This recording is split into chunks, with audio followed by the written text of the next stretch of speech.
1616년 뉴욕 타임즈에서 선정한 베스트셀러가 하나 있습니다.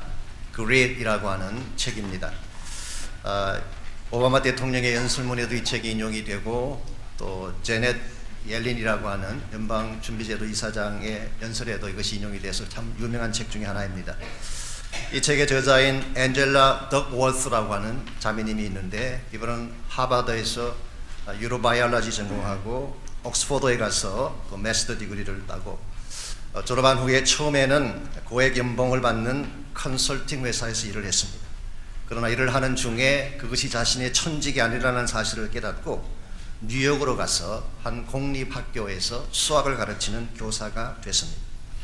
열악한 환경에서 어려운 지역에서 공부하는 여러 학생들을 대하는 중에 한 가지 사실을 그가 발견하게 됩니다.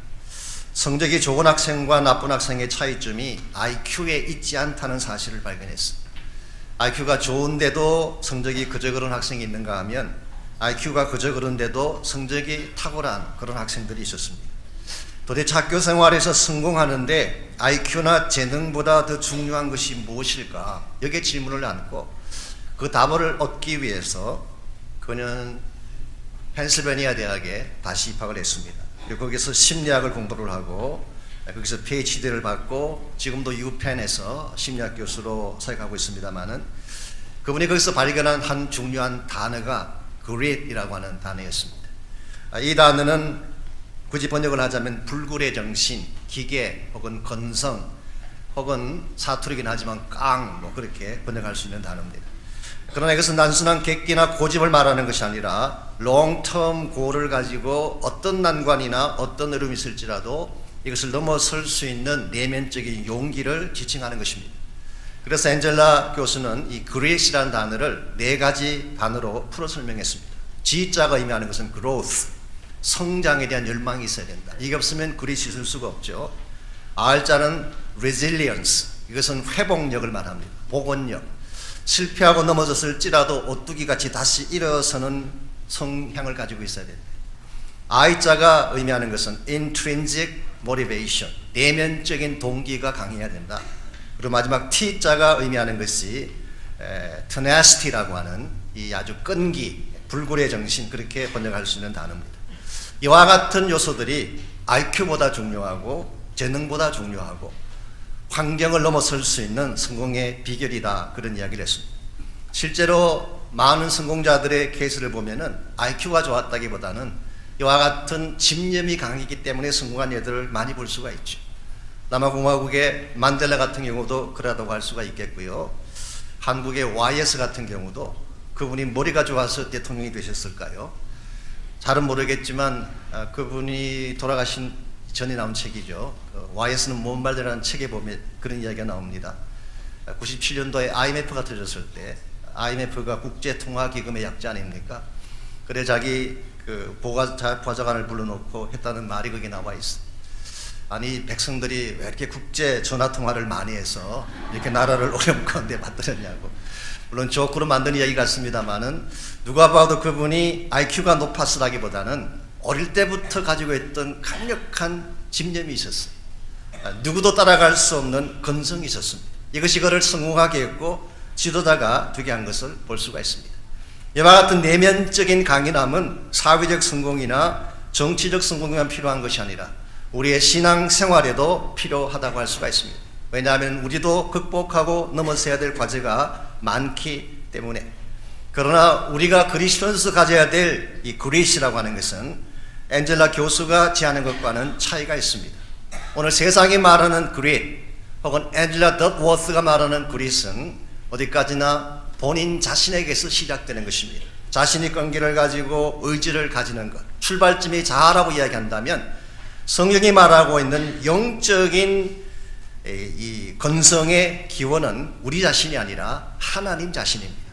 우리 안에 계신 하나님 때문에, 그분이 나에게 주시는 용기 때문에 어떠한 어려운 문제가 찾아와도 그것을 넘어설 수 있는 힘을 우리는 영적 그레이트라고 부를 수가 있습니다.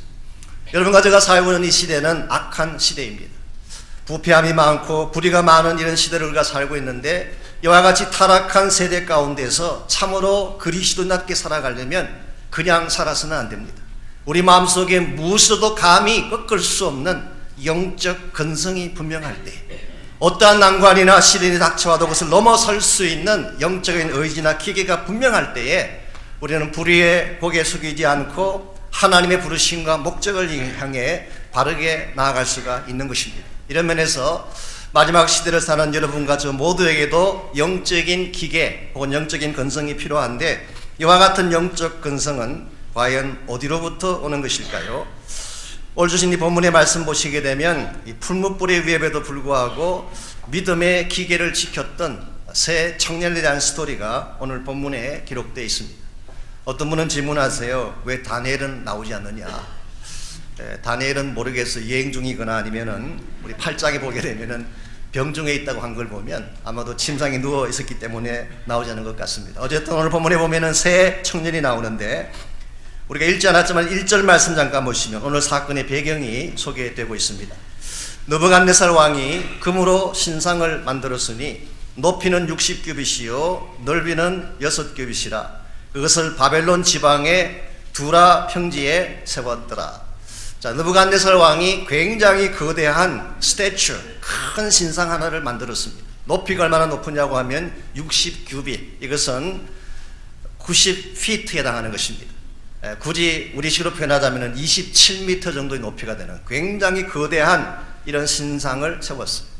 뿐만 아니라 이 신상을 머리부터 발끝까지 금으로 만들었습니다. 그렇게 한 후에 두발 평지에 세워놓고 모든 사람들로 하여금 절을 하도록 강요를 했습니다.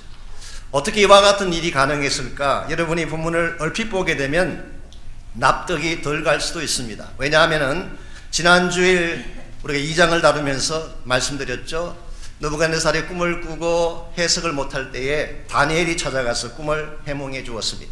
그 꿈의 내용은 머리는 금으로 되어 있고 이 가슴과 팔은 은으로 되어 있고 배 부분은 브론즈, 동으로 되어 있고 다리 부분은 철로 되어 있는, 근데 이것이 떠인 도로에서 다 산산조각이 나는 그런 환상을 해석해 주었습니다.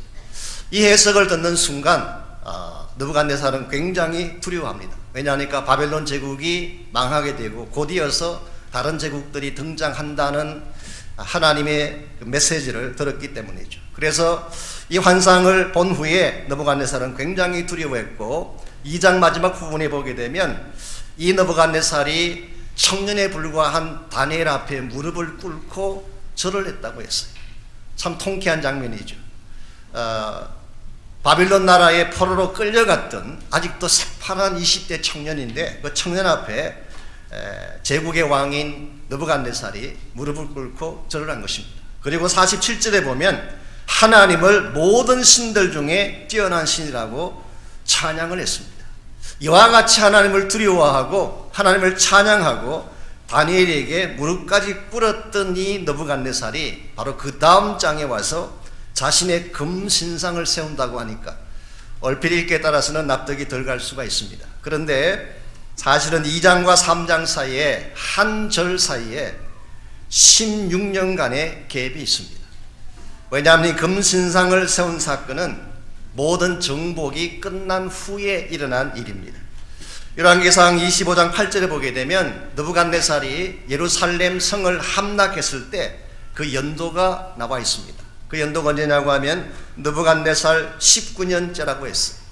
이것은 바로 주전 586년을 말하는 것입니다.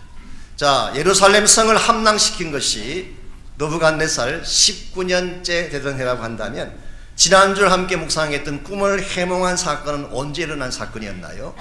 2장 1절에 보시면은 느부갓네살 제위 2년 때, 이것은 바빌론식 표기이기 때문에 다시 다른 시로 바꾸면 3년째라고 말씀을 드렸습니다. 그러므로 3년째 꿈 해몽에 대한 사건을 경험하고 나서 실제로 예루살렘 성이 망하고 금신상을 세운 것은 느부갓네살 19년 되던 해였습니다. 그렇다면 그동안 몇 년의 시간이 흘렀을까요?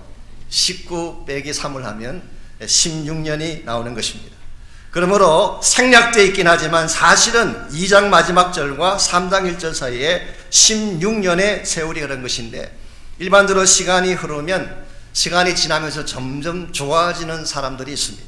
처음엔 그렇지 않은데 세월이 흘러가면서 개선되는 케이스가 있어요. 근데 반대인 경우도 있습니다.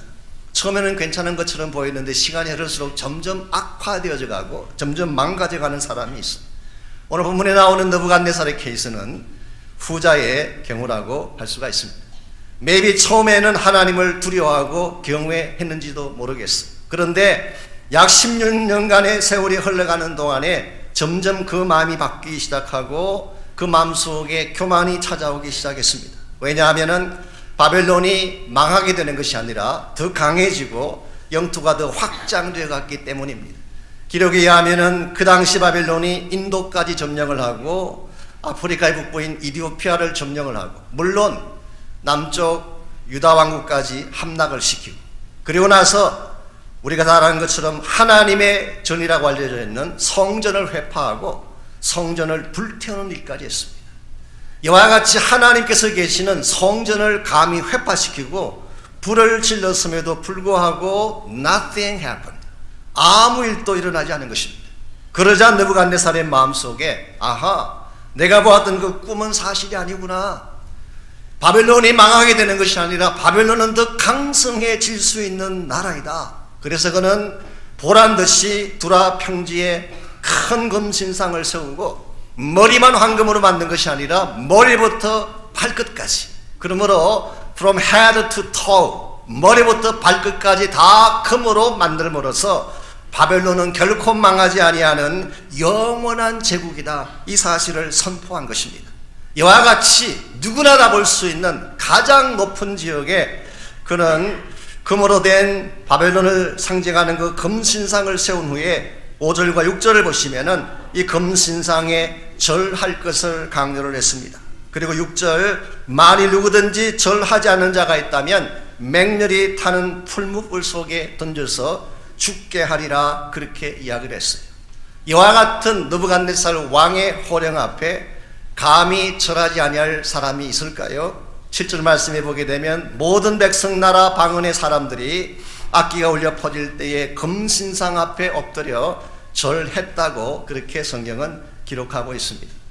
사실 오늘 저희들이 이 성경을 볼 때나 하나님 말씀을 들을 때 그저 객관적 입장에서 보고 들으니까 별 마음에 부담이 없는 것처럼 보이지만 실제 이 상황에 처했던 사람들은 이게 보통 상황이 아닙니다. 목숨을 잃을 수 있는 두렵고 어려운 공포의 상황이었어요. 언젠가 제가 새벽질 때 소개해드렸던 이야기입니다만 소련 수상 후르쇼프가 했던 유명한 일화가 있잖아요. 한 번은 후르쇼프가 많은 사람들이 모인 집회 광장에서 그 자신의 전임자인 스탈린의 정책에 대해서, 그 잔혹성에 대해서 아주 신랄하게 비판을 가하고 있었습니다. 그때 청중 중에 한 사람이 소리를 쳤어요.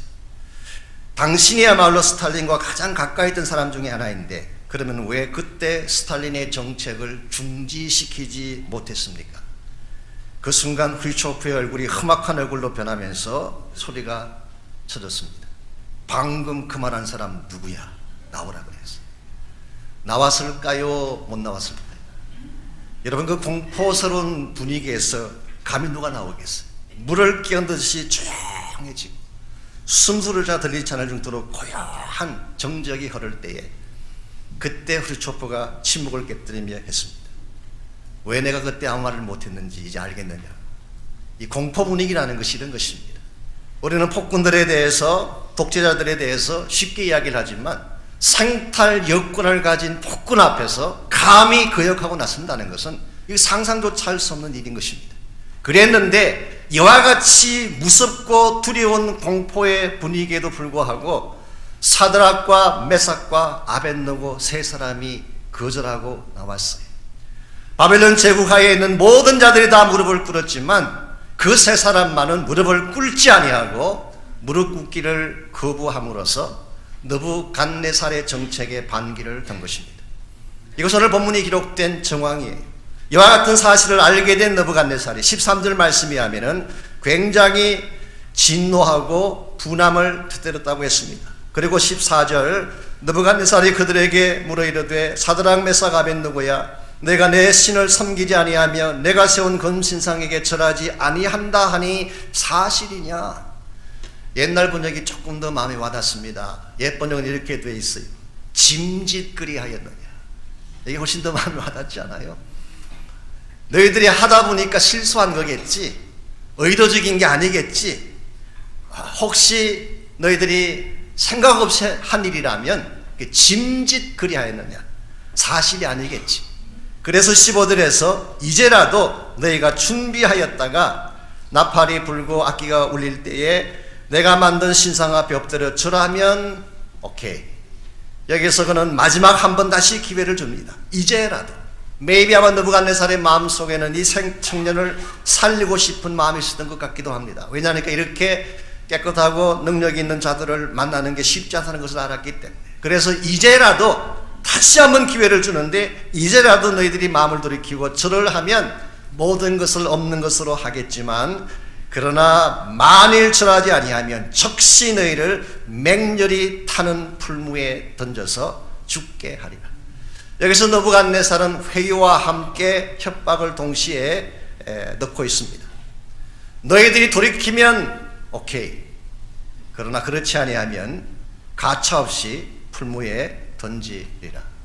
이와 같은 회유와 위협 앞에 세 사람은 끝까지 노합니다. 그리고 우리가 알고 있는 것처럼 실제로 그들은 풀무불 속에 던져지게 됩니다. 그들은 알았어요. 이것을 거부하게 되면, 이 왕의 명령을 거절하고 against 하게 되면 풀무불 속에 던져지는 것을 알았지만, 그들의 생존이 끝나는 사실을 알았지만, 그럼에도 불구하고 악 앞에 무릎 꿇지 아니하고 잘못된 관행 앞에 무릎 꿇지 아니하고 끝까지 하나님을 바라보았던 이 기계를 우리는 영적 건성이라고 부르는 것입니다. 오늘 시대에 이것이 필요합니다. 오늘 많은 그리스도인들이 너무 쉽게 타협을 하고 세상과 너무 쉽게 짝을 지어 가다 보니까 크리스찬 삶의 특징이 사라져가고 있습니다. 빛이 해야 되는데 빛이 되지 못합니다. 소금이 해야 되는데 소금의 역할을 감당하지 못합니다. 적당한 수준에 살아가다 보니까 우리 존재가 있으나 마나한 존재가 되고, 어쩌면 이것이 오늘날 한국교회가 그토록 수치를 당하고 있는 이유인지도 모르겠어요. 우리 모두에게 영적 건성을 회복해야 돼요. 아무리 세상이 나를 미혹하고 환경이 나를 압박하고 공격해올지라도 하나님을 바라보고 굽히지 않는 신앙, 영적인 건성을 가지고 불굴의 신앙을 가지고 하나님의 목적을 향해 나아갈 때에 우리 삶이 하나님께 쓰임받을 수가 있고 결과적으로 하나님의 영광을 선포할 수가 있습니다. 그러므로 우리가 어떻게 하면 우리 심령 가운데에 이 영적 건성을 가질 수가 있을까? 우리 마음속에 어떠한 일 앞에도 굴하지 아니하는 불굴의 신앙을 가질 수가 있을까? 오늘 본문에 보시면은 영적 건성을 갖는데 꼭 필요한 세 가지 요소가 오늘 본문에 소개가 되고 있습니다. 영적 건성은 첫 번째로 내적 결단으로부터 오는 것입니다. 건성이라고 하는 것은 외부적인 환경에서 오는 것이 아니라 내 속으로부터 오는 것입니다. 16절 말씀 제가 다시 읽겠습니다. 이와 같이 느부갓네살이 회유도 하고 협박도 했을 때 16절에서 세 사람의 답변이 나와 있습니다. 사드락과 메삭과 아벳느고가 왕에게 대답하여 이르되 느부갓네살이여 우리가 이 일에 대하여 왕에게 대답할 필요가 없습니다. 얼마나 통쾌한 장면이에요. 다른 문제라면 모르겠지만 우상을 만들어 놓고 우상 앞에 절을 하라고 하는데 이것이 여러분 디스커스할 내용입니까? 타협하고 대화해야 될 내용입니까? 이것은 대답할 가치가 없는 거예요. 디스커스할 필요가 없는 것입니다. 그들은 단호하게 컴프로마이즈하지 아니하고 두려워하지 아니하고 그 왕의 제안을 이런 지하에 거절했습니다. The Message Bible은 이렇게 번역을 했습니다. Your threat means nothing to us. 당신이 협박을 하지만 당신의 협박은 우리에게 아무 의미가 없습니다. 아무것도 아닙니다. 여러분 어디에서 이와 같은 용기가 나왔을까요? 그들의 처한 환경 때문일까요? 그들이 소유하고 있는 어떤 권력이나 지위 때문일까요? 아닙니다. 아신데도 지금 그들은 포로로 끌려와 있습니다. 비록 지위를 가졌다고 하지만 속국 하에서 압제를 받는 사람들이었어요. 환경을 가지고 이야기한다면 그들은 억제 속에 있는 결박 속에 있는 환경이라고 말할 수가 있습니다. 그러나 아무리 바벨론의 문화가 바벨론의 권세가 외적인 환경은 억압을 하고 붙드는지는 모르지만 그들의 마음까지 장악할 수는 없었어요. 그들의 심령 한가운데는 하나님이 살아계셨습니다. 하나님의 임재가 있고 하나님의 진리의 말씀이 그들에게 있었기 때문에 그들의 마음 중심에서부터 흘러나오는 내적인 파워를 그들은 감히 감당할 수가 없었고 무엇으로도 꺾을 수 없었던 사실을 발견하게 됩니다. 출애굽기에 보게 되면 이스라엘 백성은 반대였어요. 그들은 애굽에서 나와서 자유민으로 광야로 들어갔습니다. 약속의 땅을 향해 나아갔어요. 애국의 속박을 벗어나서 피지컬리 보면은 분명히 자유인이고 자유민족이었습니다. 그런데 그들 마음속에는 애굽이 남아있었어요. 그래서 가는 곳곳마다 애굽 타령하고 원망하고 불평하다가 결국은 40년 동안 광야를 헤매다가 다 시체가 되어 죽지 않았습니까? 참된 자유라고 하는 것은, 참된 용기라고 하는 것은 환경과 상관이 없습니다. 우리 심령 속에 주어지는 것입니다. 내 마음 속에 하나님이 임재하실 때에 하나님이 주시는 파워가 참된 능력인 줄 압니다. 여러분들께서 이 사실을 기억하고 내 심령 가운데에 하나님의 임재를 날마다 경험하고 진리의 말씀을 담고 살아가는 삶의 자세가 필요합니다. 그때에 환경이 나를 억압하고 나에게 엄청난 피해를 입힐지라도 굴하지 아니하고 하나님의 부르심 앞에 바로 설 수가 있는 것입니다.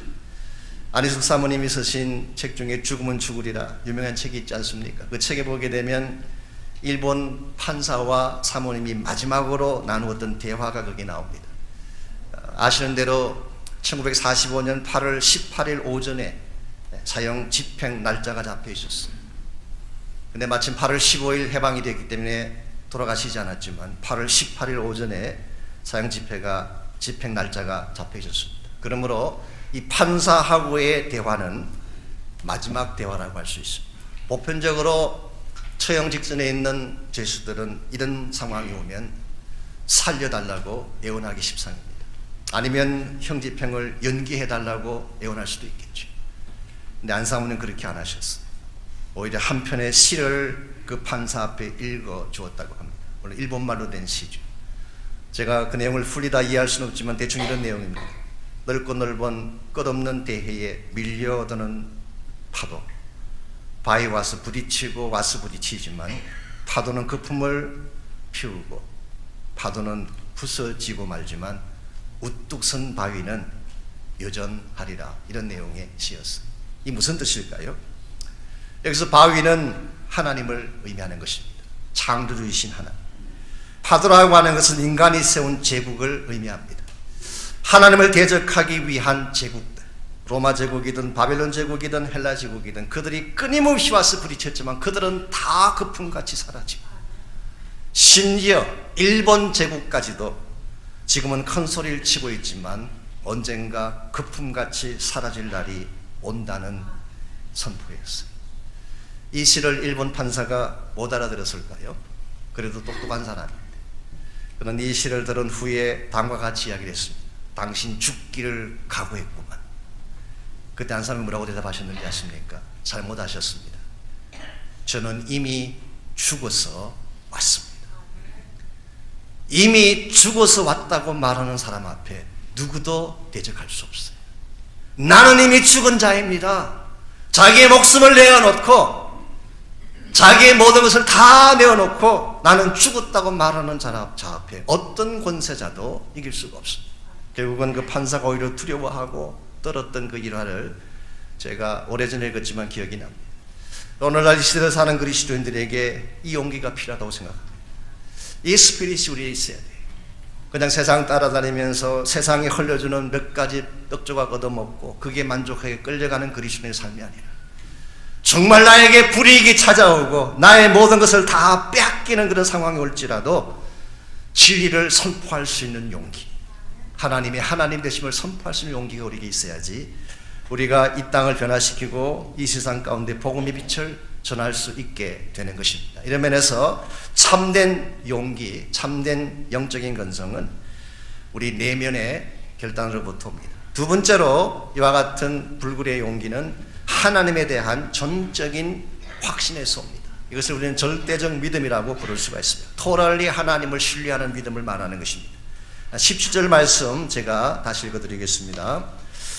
왕이 우리가 섬기는 하나님이 계신다면 우리를 맹렬히 타는 푸른 불 가운데서 능히 건져내시겠고 왕의 손에서도 건져내실 것입니다. 오늘 본문을 자세히 보시면 결코 풀무불에 들어가지 않는다는 뜻이 아닙니다. 우리는 풀무불 안에 던져질 수도 있어요. 그런데 던져질지라도 하나님이 우리를 능히 건져낼 것을 선포하고 있습니다. 우리가 예수 믿고 하나님을 따라다니게 되면 시험이 없을까요? 우리 삶 속에 고난이 면제될까요? 매입이 그렇지 않을 수 있습니다.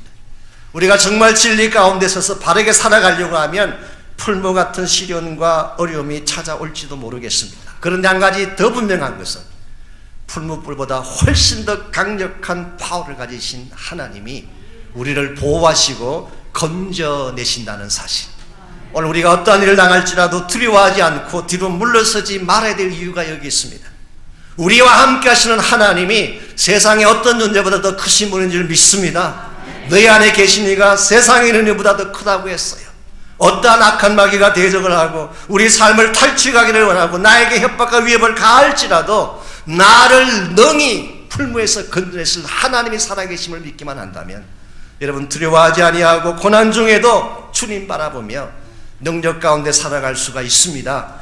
이사야 43장 1절과 2절을 보십시오. 너는 내 것이라. 너가 물 가운데 지날 때 내가 너와 함께 할 것이라. 강을 건널 때 물이 너를 침몰치 못하며 너가 불 가운데 지날 때 타지도 아니할 것이요 불꽃이 너를 사르지도 못하리라. 너가 물 가운데 들어갈 수 있다는 것입니다. 불 가운데 지나갈 수 있다는 것입니다. 그러나 물이 삼키지 못하고 불꽃이 너를 사르지 못한다. 실제로 이 사드락과 메삭과 아벳느고가 풀무 가운데 던져졌습니다. 그러나 그들은 머리털 하나 상하지 아니하고 깨끗하게 포호되어 돌아왔어요. 왜냐하면 하나님이 보배롭게 여기고 사랑하는 대상이기 때문에. 오늘 여러분에게 이 믿음이 필요합니다. 세상이 어떤 일을 획책할지라도 나에게 주어진 사건들이 어떻게 나에게 어게인스트하며 달려올지라도 하나님은 우리를 사랑하시기 때문에 반드시 보호하시고 그 앞에 나아가 부르짖고 그의 능력의 손을 붙잡는 자들마다 반드시 구원받고 치유되고 회복될 수 있는 은혜를 베풀어 주십니다. 그러므로 우리에게 필요한 것은 담대한 믿음인 것입니다. 무슨 일을 당해도 하나님이 건지시고 고치신다는 믿음이 분명할 때 우리는 그 어려운 시련을 넘어서 하나님 사이의 기적을 보게 되는 것입니다. 한국의 조영기 목사님 여러분 너무나 잘 아시잖아요. 그분이 신유의 은사를 가진 분으로 생각을 하지만 본인의 말씀에 하면은 자신은 신유의 은사를 가졌다기보다는 믿음의 은사를 가진 거라고 이야기하셨어요. 믿음의 은사라는 것은 하나님이 뭘 하신다는 것을 전적으로 신뢰하는 믿음을 가진 것을 말합니다. 다른 사람들은 감히 믿지 못하는 건데 믿어지는 거, 이게 믿음의 은사예요. 그분에게 이런 은사가 있었던 것 같습니다. 그렇기 때문에 그분은 돈 한 푼 없이 그 당시 돈으로서는 어마어마한 금액인 20억 원짜리 건물을 그 당시 여의도 땅에 모래 땅에 아무것도 없는 그 땅에 세우는 일을 하셨어요. 6대조 5대양을 달라고 기도를 하고 병자에게 선포하면 뻘떡 일어나 걸어가는 이런 기적들이 일어나지 않았습니까? 근데 그분의 간증을 읽어보면은 그분 자신이 처음부터 그렇게 된 게 아니라 그렇게 하게 된 계기가 있었다고 그분이 소개를 하셨어요. 한 번은 유럽 지역에서 집회를 하는데 맨 앞자리에 다리가 흉측하게 뒤틀린 여자 한 분이 앉아 있었어요. 부담스러워서 눈길을 잡고 피했대요. 왜냐하면 그 틀림없이 안수기도 해달라고 할 것이기 때문에. 설교가 끝난 후에 기도 시간에 다른 질병에 대해서는 다 안수기도를 해줍니다. 뭐 관절통이랄지 두통이랄지 감기랄지 몸살이랄지 이거는 별로 표가 안 나는 거니까 나은지 안 나은지 별로 가시적인 표가 안 나오는 것이니까 다른 건 다 안수하면서 그 여자분에게는 가까이 안 갔어요. 지금 고칠 수 없는 케이스라고 생각했기 때문에 괜히 잘못 건드렸다가 치료받지 못하면 내가 망신당하지 않을까. 그런데 성령께서 너무 강력하게 자기 마음속에 기도에 대한 이야기를 하시기 때문에 축도하기 직전에 가서 살짝 안수하고 올라오는데 박수소리가 막 들리더래요. 보니까 그 여자분이 벌떡 일어난 것입니다. 그 때문에 깨달은 사실이 것입니다. 아하, 하나님이 하시는구나. 내가 하는 것이 아니라 하나님이 하시는 일인데 내가 쫄고 내가 두려워한다는 게 말이 되느냐. 내가 믿음 갖고 하나님께 맡기면 하나님이 무엇이든 하시는구나. 그때부터 담대하게 외칠 때마다 역사가 일어나. 여러분 이것이 우리가 믿는 크리스찬 삶입니다. 하나님은 추상적인 개념의 하나님이 아니라 살아계신 하나님이세요. 여러분의 삶의 현장 속에 직접 나타나셔서 여러분의 문제를 핸들해 주시고 다뤄 주시는 하나님.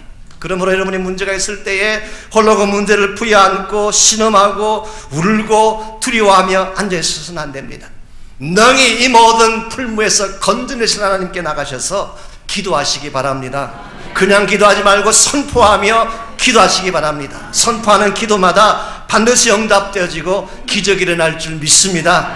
이것이 8월 6일부터 우리가 해야 될 중보기도 축제예요. 여러분께서 많은 문제를 가지고 있는 줄 압니다. 경제적인 문제도 있고 가정의 문제도 있고 육신의 질병의 문제도 있고 신분에 대한 문제나 우리가 다 말로 다 나열할 수 있는 여러 가지 종류의 위협들을 여러분이 겪고 있는지 모르겠어요. 그러나 어떠한 문제일지라도 하나님께 가지고 가면 그분이 능히 건져주실 줄 믿습니다. 이와 같이 우리가 하나님을 절대적으로 신뢰하고 하나님이 모든 것을 행한다는 이 믿음을 가질 때 우리는 환경이나 역경에도 불구하고 포기하지 않는 불굴의 신앙인이 되는 것입니다. 마지막 세 번째로 필요한 것이 있습니다. 내적인 결단과 하나님을 절대적으로 신뢰한 후에는 세 번째로 해야 될 중요한 일이 자기 비움입니다. 자기를 비워낼 때 우리는 진정 영적으로 용기 있는 자로 살아갈 수가 있습니다. 우리 18절 말씀 보겠습니다. 사실 오늘 본문의 클라이맥스가 18절이에요. 그리고 어쩌면 우리 신앙생활의 가장 최고봉이 18절의 고백일지도 모르겠습니다. 18절 말씀, 그렇게 하지 아니하실지라도 왕이 우리가 왕의 신들을 섬기지도 아니하고 왕이 세우신 금신상에게 절하지도 아니할 줄을 아십시오. 우리 기독교 신앙을 이야기할 때 두 가지 종류가 있다고 하지 않습니까? 때문에의 신앙이 있습니다. Because of, 때문에의 신앙. 나를 구원해 주시고 나를 사랑해 주시고 내 기도를 응답해 주시고 내 문제를 풀어주셨기 때문에 하나님께 감사하고 하나님께 나가는 것. 이것도 여러분 훌륭한 신앙입니다. 어떤 분들은 이걸 너무 격화시켜서 이것은 잘못된 것처럼 이야기하는데 저는 거기에 동의하지 않습니다. 하나님 우리에게 베푸신 구원과 응답과 치유의 은혜가 얼마나 감사해요. 해주신 것 때문에 감사하는 것도 훌륭한 신앙입니다. 그러나 여러분이 거기에만 머물게 되면 신앙의 진수를 맛볼 수가 없어요. 그래서 두 번째 케이스가 뭐냐고 하면 불구하고의 신앙. Because, despite, because of가 아니라 despite. 무엇에도 불구하고. In spite, despite.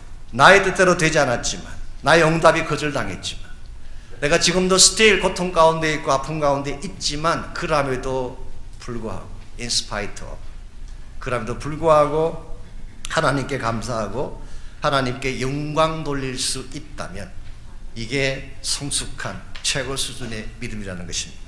오늘 본문에 나오는 이 세 친구의 고백이 바로 그 케이스에 해당합니다. 분명히 하나님께서 풀목 가운데서 그들을 건져내실 것입니다. 그리고 실제로 건져내시기도 하셨어요. 그런데 18절의 고백은 다음과 같은 것입니다. 설사 우리는 여호와 하나님을 신뢰하고 믿지만 설사 우리의 기대와 달리 하나님께서 우리를 건져내시지 아니하시고 풀목 가운데 죽게 내버려 두신다고 할지라도 still 당신은 나의 하나님이시 우리는 당신을 섬기고 찬양하며 순종하며 따르겠다는 고백이에요. 여러분과 저에게 이 고백이 있을 때에 세상적인 어떠한 유혹이 우리를 절대로 넘어뜨릴 수가 없습니다. 이미 나를 비워내었기 때문에. 어떤 분들은 나를 비워내고 나면 남는 게 뭐냐 그러지만 여러분 나를 비워낼 때 그리스도가 가득 차게 되는 것입니다. 비우지 아니하면 그리스도의 능력이 극대화될 수가 없어요. 갈라디아서 2장 10절에 기록되어 있지 않습니까? 내가 그리스도와 함께 십자가에 못 박혔나니 그런즉 내가 산 것이 아니라 내 안에 그리스도께서 사신다고 했어요. 내가 내 삶의 주인이 되면 잘 될 것 같고 승리할 것 같지만 내가 내 삶의 주인이 되는 순간 우리는 무너집니다. 그런데 나를 비워내고 나의 욕망과 나의 계획과 나의 모든 뜻을 다 비워내고 그리스도로 꽉 차게 할 때 그때 비로소 하나님 사이의 일들이 일어나기 시작하고 하나님의 진정한 역사들이 경험되게 되는 것입니다. 오늘 크리스찬 삶의 문제는 어쩌면 우리 하덕규 찬양사가 불렀던 노래처럼 가시나무에 나오는 노래 가사처럼 내가 너무나 많기 때문에 내 안에 내가 너무나 많아 당신의 쉴 곳 없네. 오늘 여러분 안에 여러분으로 가득 차 있으면 하나님이 보이지 않습니다. 혹시 지금 여러분의 마음속에 여러분 자신으로 가득 차 있기 때문에 하나님을 볼 수 없는 분이 혹시 계신다면 이 시간 여러분 자신을 비워내시기 바랍니다. 나의 야망도 비워내고 나의 욕심도 비워내고 나의 성공과 나의 영광도 다 비워내고 오직 그리스도만으로 만족하고 그분 한 분이 나의 하나님 되신 사실만으로도 감격할 수 있는 그런 신앙을 나에게 부어달라고 그렇게 기도하고 헌신하시기를 바랍니다. 그때 우리 모두가 참 예수님의 제자가 될 수가 있고 어디를 가든지 누구를 만나든지 무슨 일을 당하든지 우리는 기꺾이지 아니하는 용감한 용기를 가진 기계가 있는 영적인 그리스인, 그래서 세상을 두렵게 만들 수 있는 하나님의 제자답게 살아갈 수가 있습니다. 이 시간 우리가 이 사실을 기억하고 우리 함께 헌신하는 시간 갖기를 원합니다. 아신 대로 이 세상은 점점 더 험악해져 가고 타락을 향해 나가고 있습니다. 우리의 길을 꺾어버리고 금신상에 절할 것을 강요하는 시대를 여러분과 저는 살아가고 있습니다. 세속화의 물결 앞에, 세상의 가치관 앞에, 배금주의의 그 압력 앞에 여러분 무릎 꿇지 않고 정직하게 바르게 서려면 그냥 될까요? 우리 힘만으로 되지 않습니다. 우리 안에 진리의 영으로 오신 성령께서 우리를 붙드셔야 됩니다. 그리고 그분께서 나에게 주시는 용기와 힘을 소유해야 됩니다. 그래서 우리가 어디를 가든지 무슨 일을 당하든지 참 예수 믿는 사람들답게 참된 제자답게 이 땅을 바꾸고 변화시키는 거룩한 영향을 끼칠 수 있는 그런 삶으로 살 수 있도록 나를 사용해 달라고 여러분 헌신하며 기도하시기를 바랍니다. 내 마음의 주를 향한 사랑이 나의 말엔 주가 주신 진리로 나의 눈에 주의 눈물 채워주소서.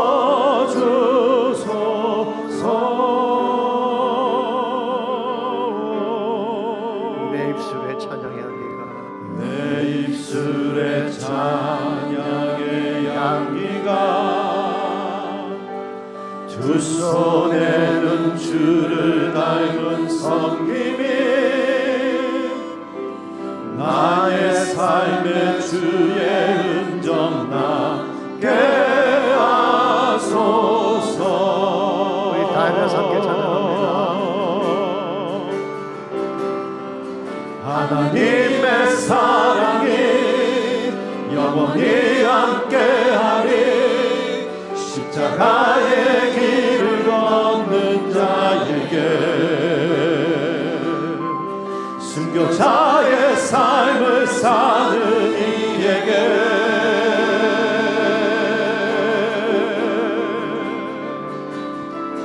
조롱하는 소리와 세상 유혹 속에도 주의 순결한 신부가 되리라. 내 생명 주님께 드리. 하나님의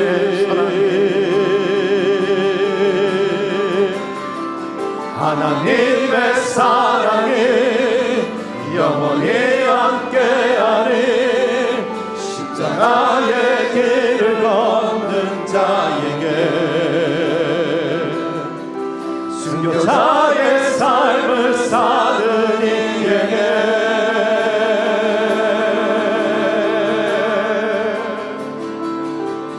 조롱하는 소리와 세상 유혹 속에도 주의 순결한 신부가 되리라.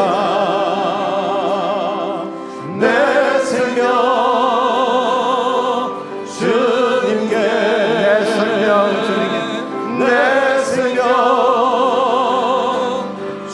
다시 한번 주님께 선포합니다. 내 생명 내 생명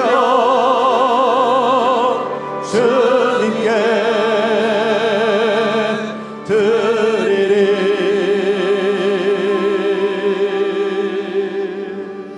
이 선포를 가슴에 안고 세상을 향해 나아가는 사랑하는 형제자매 한 분 한 분에게 이제는 우리 주님 예수님의 그 크신 은혜와 하나님의 거룩하신 사랑과 성령님의 충만한 임재하심이 이들이 어디를 가든지 무엇을 행하든지 항상 함께하여 주시기를 우리 주님 예수님의 이름으로 간절히 축원하옵나이다. 아멘.